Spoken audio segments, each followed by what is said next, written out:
personal mag-rally sa kalsada. Dahil sanay po ako nasa loob ng opisina.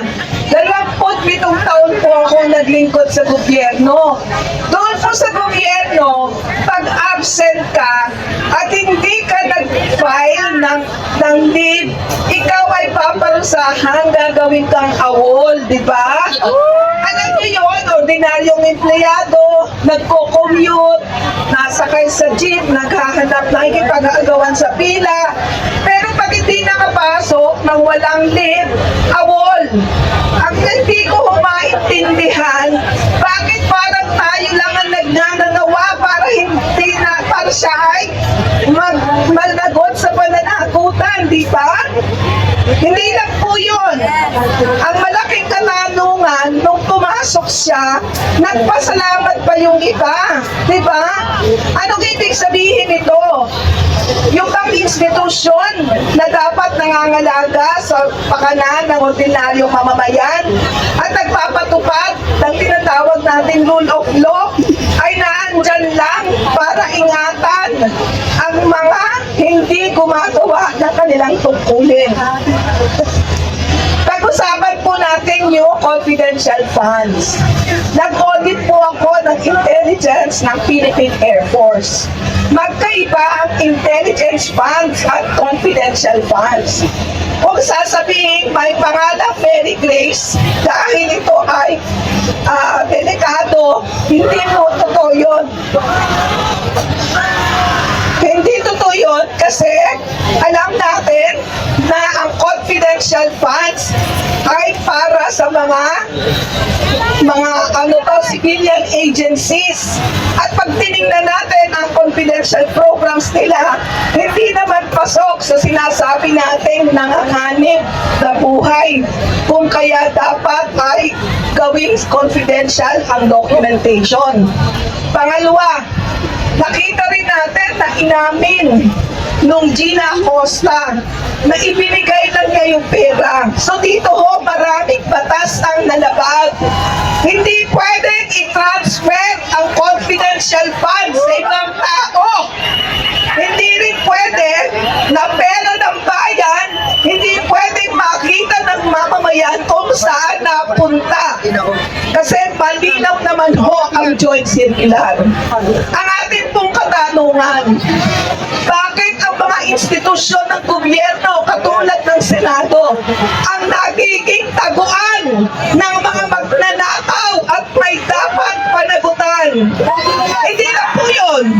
Bakit tayong mga individual ang naghahabol sa kanila? Sino ba ang nag-file ng kaso sa Ethics Committee? Di ba? Isang lawyer na ordinaryong mamamayan. Sino ang nag-file sa iba't ibang committee para mapanagot? Si Bato. Nandiyan si Prof. Shelo, di ba? Ang lahat ng effort na ito, effort ng iba-ibang individual at grupo ng civil society, kasama ang religious group.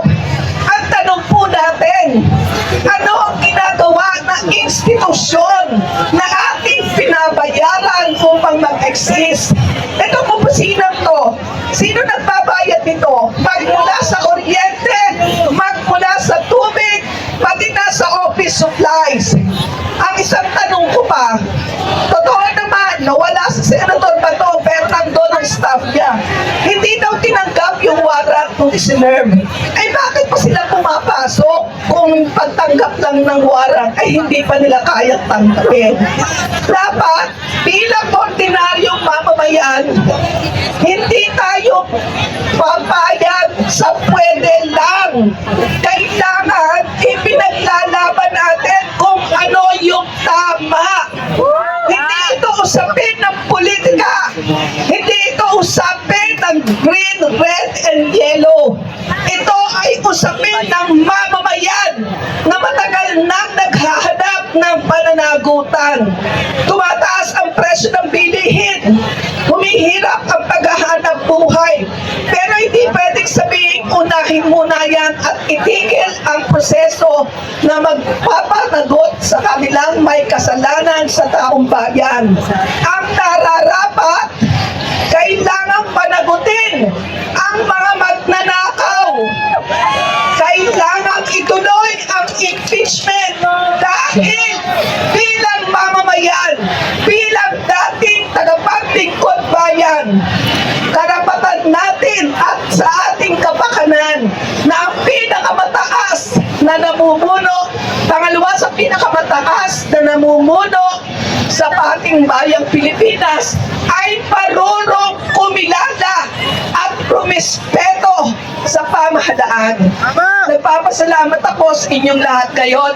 Pero isa lang po yung bilin ko. Sa pinakamahirap na pinagdadaanan ng bayan, dito dapat tayo sama-sama. Malinaw ang usapan. Hindi ito usapang politika. Ito ay usapan ng bayang pagod na sa sobrang pagnanakaw. Kaya Sara Duterte, panagutin, Bato de la Rosa, isoli mo yung sweldo mo, pati na yung gastos na hindi dapat i-charge sa gobyerno. Impeachment court, now na. Maraming Tama ka na dyan! Ako po, basic to kayong nakakalimutan, ang mga puti ang bubok. Pero po, ayun, nagkakawayan kami mga senior. Pero po, kahit tayo ay maputi na ang buhok, medyo bumibigay-bigay yung ating tuhod, di po ba?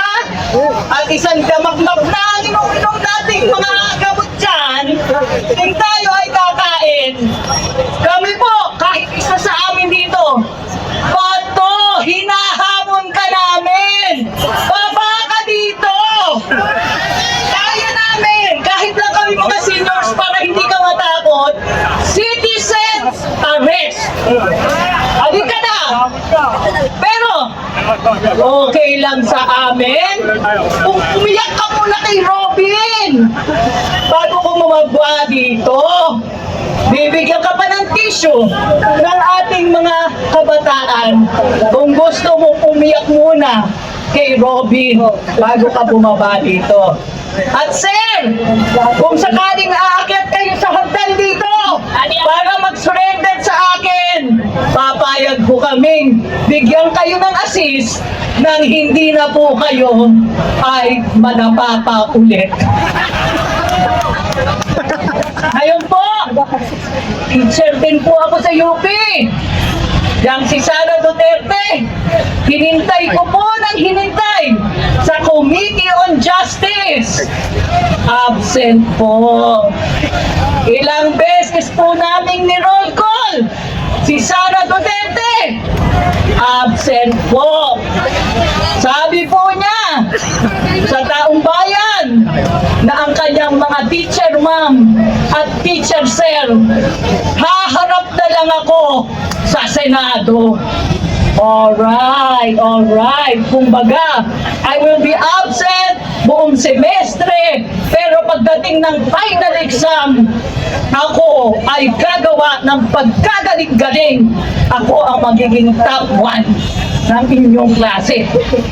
Alright, eto na ang ating final exam. Ang tawag dyan, impeachment trial. Ang tawag dyan ay malalaman na natin. Magpapakitang gilas na po siya. Kahit absent siya buong semester. Ano po ang ginawa niya? Binago po niya ang curriculum at yung classroom. Pinalitan niya po ang mga profesor. Hindi po innocence yan.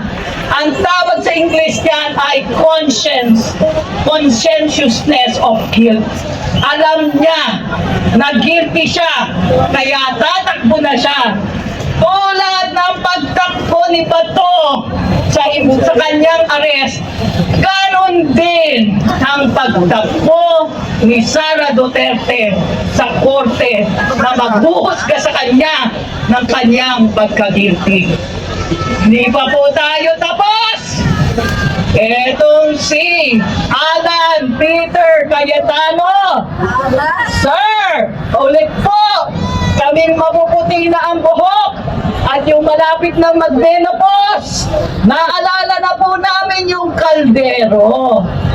Ikwento po namin sa inyong mga kabataan ang corruption issue. Ang isa sa mga unang may corruption issue ay ang ating new Senate President. Hello, Caldero! Hello! Tapos po, hindi pa po tayo tapos. Yan, si Chis Escudero na po. Graduate po namin ng UP yan. Yung kinahihiya ho namin, mga profesor ng UP. Bakit po? Hindi marunong mag-Ingles. Okay na kung hindi siya marunong mag-Ingles. Kahit isang English word lang, sana ang kanyang intindihin. Hindi pa niya alam. Yung tinatawag na fourth win. Paano ka nagkapasa ng UP Law, Escudero? Kung yung fourth win, hindi mo naintindihan. Pero alalahanin na dahil dyan sa wala mong pagkaintindi ng fourth win, ay ikaw ay nawalan ng malaking pagkabilib sa iyo ang mga tao. Remember, last year, nag-aambisyon niyang magpresidente. Ano siya ngayon?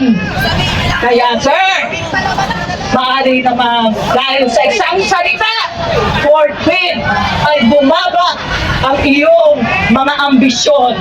Kaya mga ma'am, sir na senador, alalahanin kahit gaano kataas ang inyong posisyon, kahit ilang tao ang inyong paligiran ng inyong sarili ng mga security, hindi pa rin kayo makakatakas sa galit ng taong naniniwala sa katarungan at handang maningil sa mga magnanakaw.